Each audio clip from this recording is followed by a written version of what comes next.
Hola, ¿qué tal? Bienvenidas y bienvenidos al canal del Prof. Jorge Garza. En este video voy a tratar el movimiento circular en la mecánica clásica y voy a hacer énfasis en el concepto de momento generalizado y de momento angular. El movimiento de nuestro interés lo voy a mostrar en la siguiente animación. El movimiento de nuestro interés es una partícula sobre una circunferencia.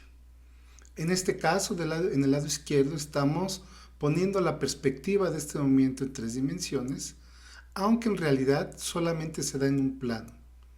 Si fuéramos capaces de poder estar sobre el eje Z y viéramos hacia el plano XY, lo que veríamos es lo del lado derecho, que es lo que generalmente nos muestra en nuestros cursos de geometría analítica. Entonces, para nuestro caso es más conveniente trabajar en un sistema de coordenadas conocidas como coordenadas polares, en donde en lugar de tener la posición de un cuerpo, en nuestro caso de nuestra partícula que estaba sobre una circunferencia, en lugar de utilizar x, y, las coordenadas cartesianas, se utiliza r y phi, donde r lo que me está mostrando es la distancia que hay del origen a donde se encuentra el punto de la posición de la partícula. Y esa línea que yo puedo trazar del origen hacia la partícula, el ángulo que forma con respecto a la horizontal, en nuestro caso el eje X, es lo que define el ángulo phi. Si vemos a través de teorema de Pitágoras, esa distancia a la que nosotros estamos refiriéndonos, la r, pues sería x cuadrada más y cuadrada, su raíz. Y el ángulo phi estaría relacionado con la tangente de este ángulo, porque la tangente es cateto opuesto, o sea, y sobre hipotenusa x, y eso, pues si yo estoy interesado en el ángulo, me daría phi. También, si estamos interesados en pasar de coordenadas polares a coordenadas cartesianas, pues bueno, nos damos cuenta que el coseno de phi está definido como cateto adyacente, que sería la x, entre hipotenusa. Si de ahí despejo x, pues me queda simplemente x como r coseno de phi. Y también para la y, porque seno de phi sería cateto opuesto, que sería la y, sobre hipotenusa. Entonces, tenemos dos formas de ir de coordenadas cartesianas a coordenadas polares, o de coordenadas polares a coordenadas cartesianas. Lo que vamos a hacer ahora es escribir a la energía cinética que tenemos en la mecánica clásica en este nuevo sistema de coordenadas, en las coordenadas polares. Sabemos que la energía cinética es un medio de la masa por la velocidad al cuadrado, donde la velocidad es una cantidad vectorial. Entonces, un vector al cuadrado significa que es cada una de sus componentes al cuadrado y sumar sobre de ellas. Así tendría un medio de la masa, la velocidad a lo largo de x al cuadrado, más la velocidad de y al cuadrado. En otras palabras, lo que yo tengo que hacer es obtener la derivada de x con respecto del tiempo, que es la velocidad a lo largo de x, elevarla al cuadrado, y lo mismo en y, derivar y con respecto al tiempo y luego al cuadrado. Muy bien, para trabajar ahora con nuestro nuevo sistema de coordenadas, con las coordenadas polares, pues lo que tenemos que hacer es usar la regla de la cadena. Entonces, a través de la regla de la cadena, como la x depende de r y phi, lo que tenemos es la derivada de x con respecto del tiempo, que es la velocidad, pues va a ser la derivada de x con respecto de r por la derivada de r con respecto del tiempo, más la derivada de x con respecto de phi por la derivada de phi con respecto del tiempo. Tenemos que hacer exactamente el mismo procedimiento para la y, nada más que en la y tenemos la dependencia de y con respecto de r y con respecto de phi. Bueno, pues esto es una buena cantidad de álgebra que tenemos que utilizar y para eso usaremos el programa Matemática. Antes de ir a Matemática propiamente, pues lo que voy a hacer es ver cuáles son las instrucciones que utilizaremos. Primero vamos a definir quién es x y y en términos de r y phi. Recuerden que en nuestra transformación de coordenadas polares a cartesianas, la x es r coseno de phi y la y r seno de phi. La regla de la cadena en matemáticas sería de esta forma. Por ejemplo, la velocidad en x sería la derivada de x, que depende de r y phi, con respecto de r, por la derivada de r con respecto del tiempo.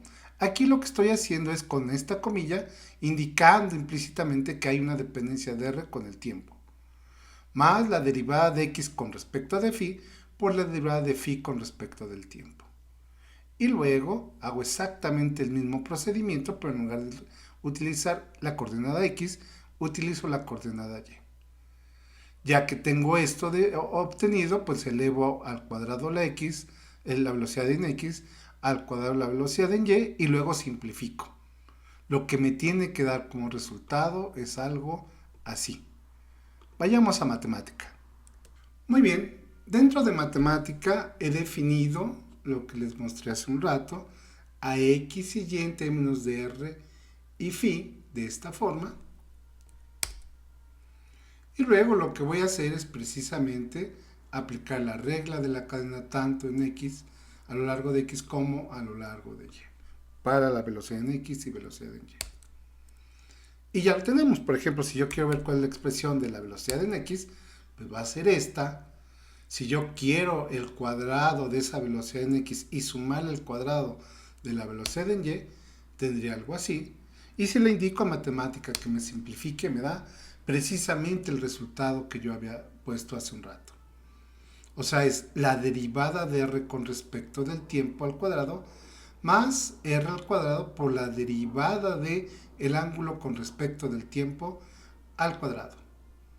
Regresemos a nuestra presentación. Muy bien, pues entonces lo que hemos encontrado es la manera de escribir a la energía cinética en términos ahora de las coordenadas r y phi, que pues sabemos que va a ser conveniente para el movimiento circular que queremos estudiar. Bien, pues ahora lo que voy a definir son momentos generalizados. Nosotros ya conocemos el momento lineal, que es la masa por la velocidad, pero dentro de la mecánica clásica de Hamilton, la cual es importante para la mecánica cuántica, pues es importante definir todo en términos de coordenadas generalizadas y momentos generalizados. No trabajar solamente en coordenadas cartesianas x y y, sino que en nuestro caso lo que más nos conviene es trabajar con la parte radial y la parte angular. Entonces el momento generalizado en R lo voy a definir como la masa por la derivada de la coordenada radial con respecto del tiempo, y el momento generalizado de phi va a ser mr cuadrada por d phi en dt. Al hacer esta definición, pues en lugar de trabajar con estas derivadas, trabajo con los momentos y me quedaría así la energía cinética. Esta es la forma de describir la energía cinética con momentos generalizados y que se conoce como la mecánica de Hamilton. Es muy importante para la mecánica cuántica. Bueno, pues resulta que depende del problema que nosotros estemos tratando, pues la conveniencia de este nuevo sistema de coordenadas es muy importante. Por ejemplo, si estamos interesados en el movimiento de la circunferencia, pues bueno, si definimos a la circunferencia como que tiene un radio r, entonces ya estamos indicando que no va a haber cambios en r con respecto del tiempo, dado que el movimiento va a ser a r fija. Significa que esta componente de la energía cinética no va a estar involucrada, dado que r con respecto del tiempo no exhibe cambios. Entonces el primer término es igual a 0 y nos quedaría solamente el término en donde está involucrada la velocidad angular, o sea, cómo cambia el ángulo con respecto del tiempo. Y la r no la voy a tomar como una variable, sino la voy a tomar como una cantidad fija que vale r mayúscula. Entonces la energía cinética para este caso es 1 entre 2 veces la masa r al cuadrado por el momento generalizado en el que estamos tratando al cuadrado. Muy bien, a la cantidad mr cuadrada se le conoce como momento de inercia y se denota con la I mayúscula. Entonces la ecuación 12 yo la puedo escribir simplemente como 1 entre 2 momento de inercia por el momento generalizado en la parte angular al cuadrado. Este es un ejemplo del rotor rígido.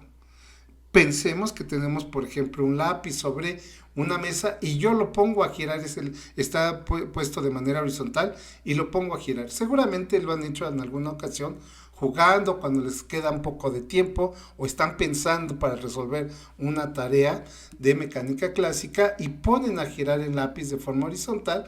Bueno, pues lo que ustedes tienen ahí es un ejemplo de un rotor rígido, porque no cambia la longitud de esa cantidad y el único que debemos estar interesados es cómo cambia el ángulo con respecto al tiempo, que es precisamente quien lleva esta información para obtener la energía cinética de ese problema. Una cantidad que es importante dentro de el problema de que tenemos una rotación en mecánica clásica, pues es el momento angular. El momento angular está definido como el producto vectorial entre la posición y el momento lineal. En cualquier rotación que estemos nosotros involucrados o que estemos analizando, pues va a aparecer el momento angular. Por ejemplo, cuando está rodando tenemos una rueda que está en movimiento, ya sea porque vamos en la bicicleta o porque vamos dentro de un auto, o cuando nos subimos a los caballitos en un carrusel, también ahí está presente el momento angular porque nosotros con respecto al eje de rotación estamos a cierta distancia y exhibimos o estamos mostrando una velocidad lineal o angular. Ahí está presente el momento angular. Bueno, pues pongamos estos conceptos en acción. Vamos a suponer que tenemos una partícula de masa m y que gira sobre una circunferencia con coordenadas como lo tenemos en la ecuación 15. Dense cuenta que estas ecuaciones son precisamente las ecuaciones en las cuales nosotros hemos trabajado para el caso de una partícula que se está moviendo sobre una circunferencia. Entonces, en ese caso, pues lo que vamos a tener es en la parte de x, r coseno del ángulo que sabemos que va a variar con el tiempo, y cuando cambie esto con respecto al tiempo, pues estaremos hablando de la velocidad angular. Para la parte de y tengo r seno de ese ángulo que depende de teta, que depende del tiempo, y a lo largo de la componente z, la posición no tiene ningún valor. Es precisamente la animación con la que nosotros comenzamos, un movimiento sobre el plano XY. Si estamos interesados en la velocidad tangencial, o sea, cómo cambia la posición con respecto del tiempo, pues lo que nosotros vamos a tener es simplemente que derivar la primera componente, la derivada del coseno es menos el seno, y lo que va a cambiar con el tiempo pues va a ser el ángulo. La derivada del seno, la función seno, tenemos el coseno, y entonces tendríamos la segunda componente, la componente en y. Y efectivamente a lo largo de z no hay movimiento. Si nosotros queremos obtener el momento lineal de la partícula que está girando sobre la circunferencia, pues simplemente tengo que multiplicar a esta velocidad su masa. Con la posición y con el momento lineal, ya debo de ser capaz de poder calcular su momento angular. A partir de la definición del momento angular, lo que tenemos que hacer es evaluar este determinante, donde tenemos las componentes de la posición y de momento angular. La sustituimos en el primer renglón, la coordenada en x, la coordenada en y de la posición y la coordenada en x y coordenada en y de la velocidad. Nos damos cuenta que si yo quiero la componente x del momento angular, pues tendría que multiplicar r seno de phi por 0 menos mr coseno de phi por 0. Eso me da 0. También tengo un 0 para la componente en y, o sea que la componente en x y componente en y del momento angular vale 0, y la única componente que es diferente de 0 es la que va a lo largo del vector unitario k, o sea, a lo largo de x, y sería r coseno de phi por mr coseno de phi en dt. Menos por menos da más mr cuadrado de seno cuadrado de phi por d phi en dt. Me queda, si ustedes se dan cuenta, puedo agrupar el mr cuadrada de phi de teta, dado que coseno cuadrado más seno cuadrado es 1, y por eso no aparece explícitamente seno y coseno. mr², ¿se acuerdan? Es el momento de inercia y solamente me queda la velocidad angular, o sea, cómo cambia el ángulo con respecto del tiempo. De esta expresión, bueno, pues lo que podemos ver primero es de que tenemos una cantidad que solamente exhibe una componente a lo largo del eje Z. Veamos en términos gráficos cómo nos queda este resultado. Pues gráficamente veríamos esto del momento angular. Voy a mover un poquito las coordenadas con las que se mueven. Aquí está. Nuevamente estoy trabajando con la animación con la que comenzamos este video. El vector que va del origen a la partícula que está en movimiento es el vector r. La velocidad tangencial que yo tengo es el momento lineal. Y el producto de r cruz p es precisamente el momento angular L que va en la dirección Z. No tiene componentes a lo largo de X y de Y. Y la animación sería algo en este sentido. Se dan cuenta que tanto R como P van cambiando, pero el momento angular L siempre va a lo largo del eje Z. Muy bien, pues con esto hemos mostrado esquemáticamente cómo se comporta el momento angular en el movimiento circular. Bueno, pues entonces el momento angular en este caso pues estamos viendo que tiene solamente componente a lo largo de Z y está relacionado con la velocidad angular que tiene la partícula multiplicado por el momento de inercia.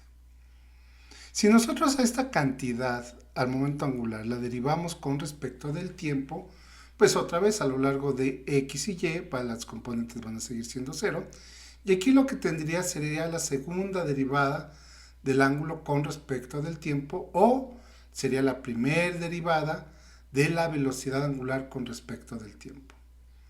En el caso que nosotros tengamos velocidades angulares constantes, resulta que el cambio del momento angular con respecto del tiempo va a ser 0. Entonces, para este tipo de movimiento donde la velocidad angular es constante, el momento angular se conserva. Es por eso que cuando nosotros vamos en una bicicleta y vamos a una cierta velocidad y nosotros soltamos el manubrio, ¿están ustedes de acuerdo que hay mucha gente que tiene pues una gran habilidad, pero aún sin tener esta habilidad, nosotros podemos soltar el manubrio y se va a mantener el movimiento de nuestra bicicleta?